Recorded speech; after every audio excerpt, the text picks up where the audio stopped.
પહેલા તો નમસ્કાર. નમસ્કાર. તમારું શુભ નામ? સોલંકી નટવરભાઈ રેવાભાઈ મોછા.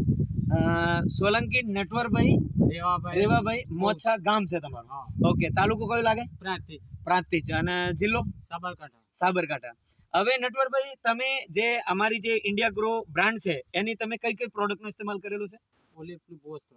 ઓલિવ અને ભૂવસ્ત્ર, રાઈટ છે. કયા ખેતરમાં વાપરેલું છે? આ ખેતરમાં વાપરેલી છે ભૂવસ્ત્ર અને ઓલિવ.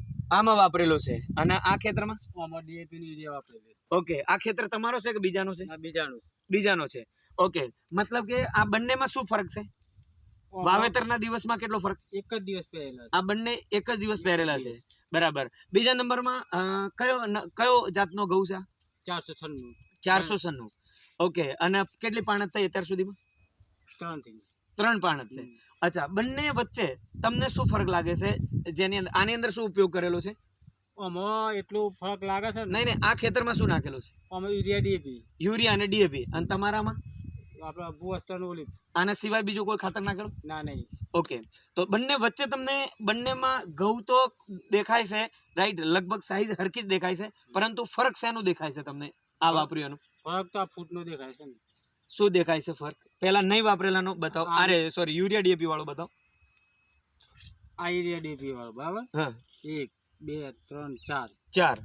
અને આ તમારે શું કહેવાય, ઓલિવ અને ભૂવસ્ત્ર વાપરેલો. એની અંદર આપણે ફૂટ જોઈએ તો 1 2 3 4 5 6 7 8 9 10 11 અને 12. મતલબ 10 થી 12 ફૂટનો, અરે મતલબ એના ડાળનો બેસાડ છે એની ઉપર, રાઈટ કે નહીં? ઓકે. તો તમારી દ્રષ્ટિએ શું કહેવા માંગો છો કે આ ભૂવસ્ત્ર અને ઓલિવ વાપરવાથી શું ખરેખર રિઝલ્ટ દેખાય છે તમને રિયલમાં? દેખાય જ છે ને. બરાબર. તો બીજા ખેડૂત મિત્રોને અને તમારા ગામના લોકોને તમે શું સંદેશ આપવા માંગો છો, યા શું મેસેજ આપવા માંગો છો? હું તો એક સંદેશ આપવા માંગુ છું કે આ ઓલિવનું ભૂવસ્ત્ર વાપરો. રાઈટ. બરાબર. હા. એનાથી લાગે છે ખરેખર બેનિફિટ થાય છે? બેનિફિટ થાય છે. ઓકે. અચ્છા, બંનેમાં સેમ છે. તમે જોઈ શકો છો મિત્રો, આની અંદર યુરિયા અને ડીએપી વાપરેલો છે. અને આ ખેતર છે જેની અંદર ઓલિવ અને ભૂવસ્ત્ર બંને વાપરેલો છે.